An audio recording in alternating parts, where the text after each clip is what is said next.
নমস্কার বন্ধুরা, কেমন আছে সবাই? আশা করছি সবাই ভালো আছে, আমিও ভালো আছি। আমাদের পার্শ্ববর্তী গ্রাম কামরাঙ্গাতলি বাজারে বাৎসরিক মহোৎসব, তো সেই উপলক্ষে নাম সংকীর্তন শুরু হয়েছে আজ দ্বিতীয় দিন।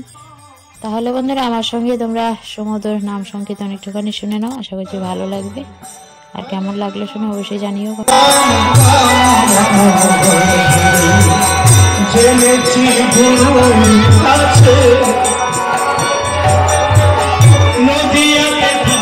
দুবাই সন্ন্যাসী